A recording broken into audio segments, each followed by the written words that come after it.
वंदे मातरम। नमस्कार, बहुत बहुत स्वागत करता हूं आप सबका अपने YouTube channel digital Hindi teaching में।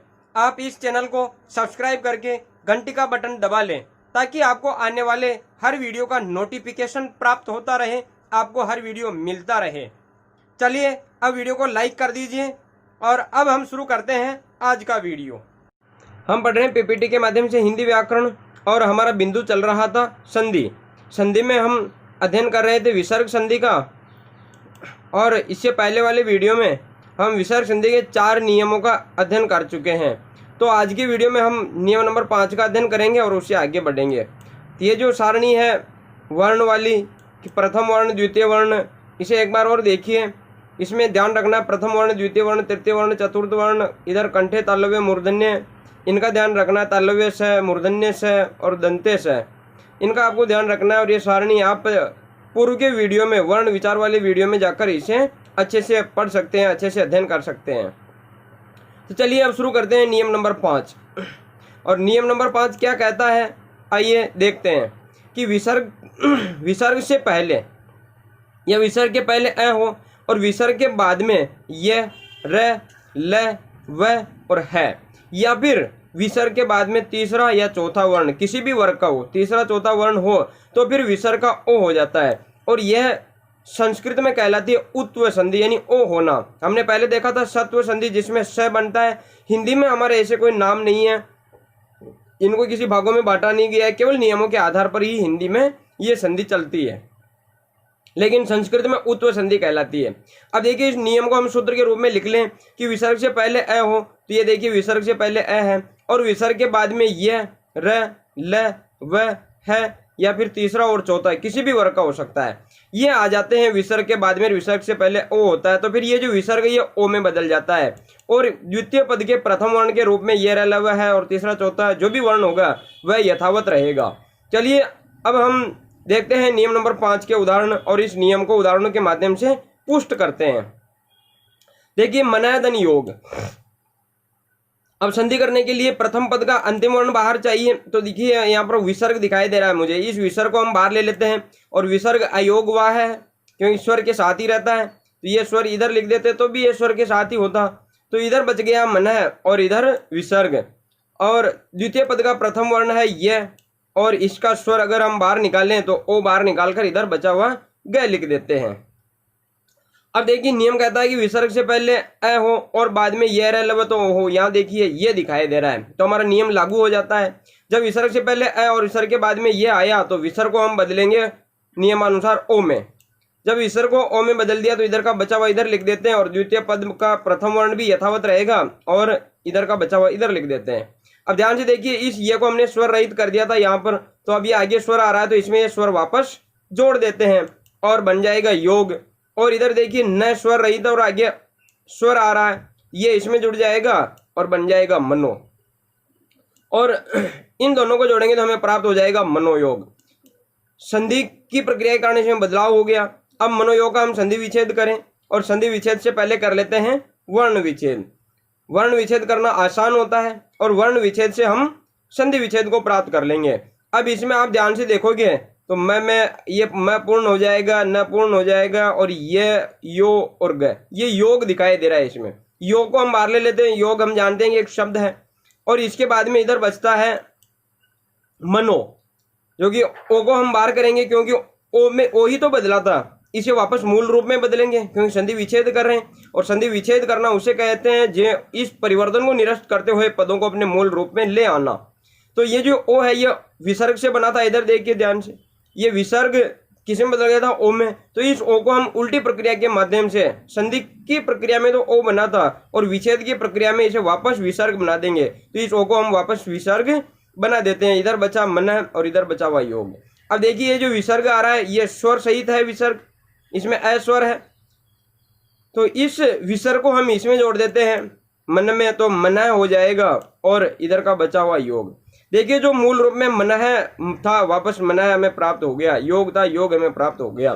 संधि की प्रक्रिया के कारण इसमें बदलाव हुआ था और संधि विच्छेद की प्रक्रिया के माध्यम से हमने वो बदलाव निरस्त करके वापस मूल रूप में ले आए हैं।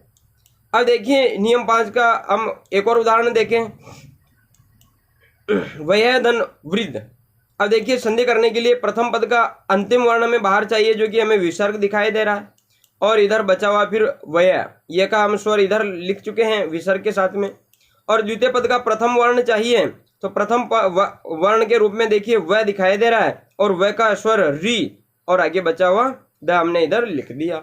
अब देखिए नियम कहता है कि यदि विसर्ग से पहले अ हो और बाद में ये रहे ल व ओ, वह आ गया, वह दिख रहा है, तो फिर इस विसर्ग को हम नियमानुसार ओ में बदल देंगे, और इधर का बचा हुआ इधर लिख देंगे, और आगे का पद तो यथावत रहेगा ही, तो आगे के पद को पूरे को यथावत लिख देते हैं, इसमें कोई परिवर्तन नहीं आएगा। इसको हमने यहाँ पर स्वर रहित कर दिया था, क्योंकि हमें देखना था वह जो कि दिखाई दे रहा था, और री जुड़ा हुआ तो भी हमें तो वही दिखाई देगा पहले, क्योंकि ये स्वर तो बाद में होता है। तो इसे हम वापस इस री को वापस जोड़ लेते हैं, क्योंकि ये स्वर रहित हो गया, यहाँ पर आगे स्वर दिखाई दे रहा है, तो इसे वापस जोड़ लो, वृद्ध हो गया। अब इधर देखिए जो ये स्वर रहित दिखाई दे रहा है, इसमें ओ जोड़ देते हैं, क्योंकि स्वर रहित वर्ण के बाद में अगर स्वर है तो वह उसमें जुड़ जाता है और पूर्ण कर देता है, और वयो हो गया। जब इनको जोड़ेंगे तो हमें प्राप्त हो जाएगा वयो वृद्ध। अब वयो वृद्ध का हम संधि विच्छेद करें, संधि विच्छेद से पहले कर लेते हैं वर्ण विच्छेद, और वर्ण विच्छेद से हम प्राप्त कर लेंगे संधि विच्छेद को। अब देखिए इस संधि विच्छेद में आपको एक पद तो स्पष्ट रूप से समझ में आ ही जाएगा। यहाँ से देखोगे तो वह में री जुड़ेगा और द स्वर रहित ही रहेगा, और द में अ जुड़ जाएगा, तो वृद्ध हो गया।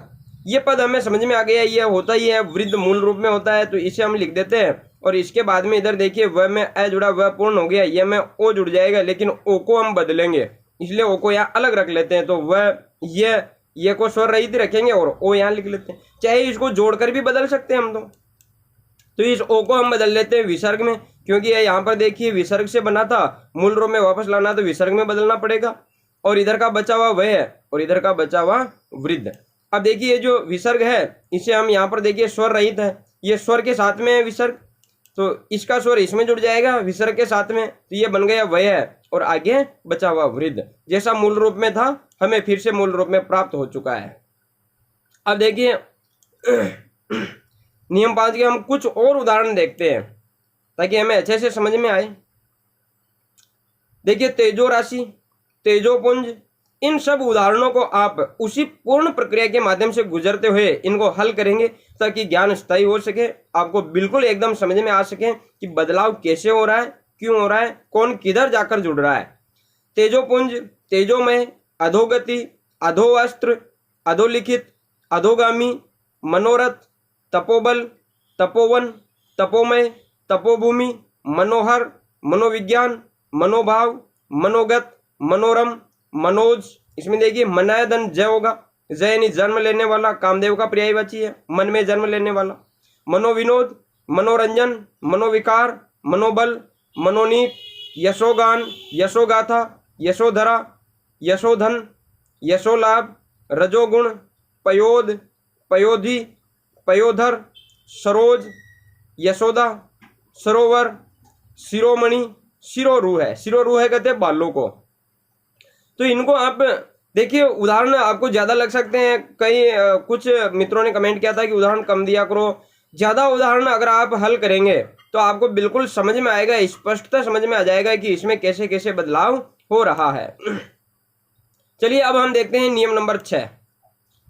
नियम नंबर 6 क्या कहता है, यह भी उत्तव संधि से ही संबंधित है। देखिए विसर्ग से पहले अ और उसके बाद में भी अ हो तो विसर्ग का ओ हो जाता है, या फिर ओ न करके ओ प्लस अवग्रह, ये चिन्ह अवग्रह का, ओ के साथ में अवग्रह, या तो ओ बना लो या फिर ओ नहीं बनाते हो तो ओ प्लस अवग्रह, इनमें से कुछ भी एक काम कर सकते हैं। और आगे के पद में द्वितीय पद के प्रथम वर्ण के रूप में जो अ था उसका लोप हो जाता है। चलिए इस परिभाषा को हम सरल करके एक सूत्र के रूप में लिखते हैं।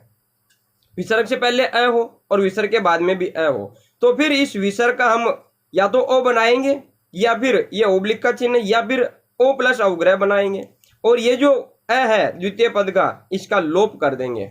चलिए उदाहरणों के माध्यम से हम समझने का प्रयास करते हैं, उदाहरणों से अच्छे से समझ में आएगा किस प्रकार ओ हो रहा है, किस प्रकार ओ प्लस अवग्रह होगा और किस प्रकार से लोप होगा।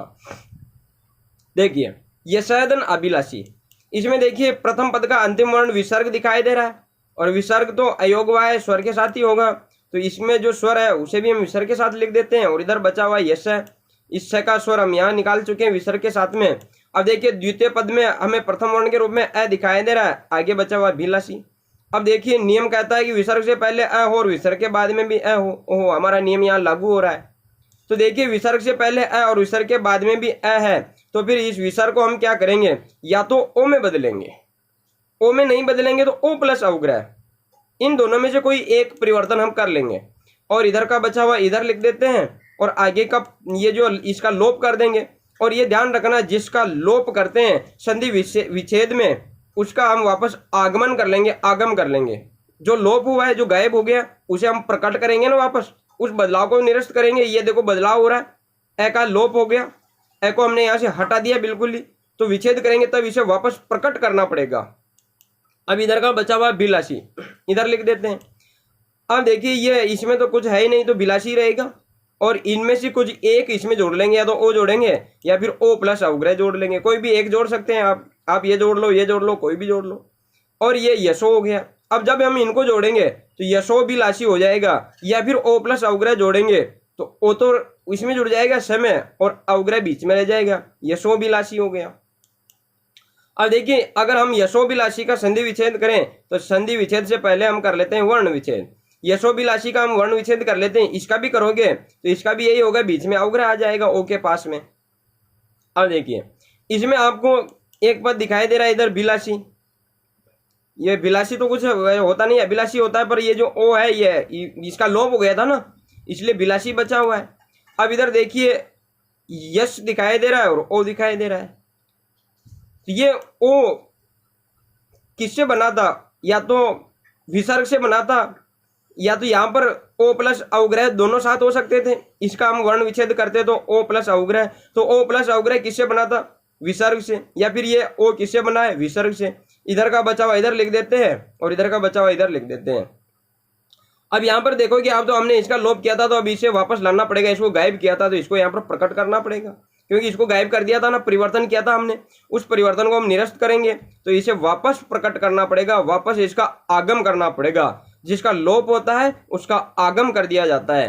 अब देखिए ये ए इसमें जुड़ जाएगा और अभिलाषी बन जाएगा, और ये जो विसर्ग है स्वर के साथ में इस समय जुड़ जाएगा और ये बन जाएगा यश है।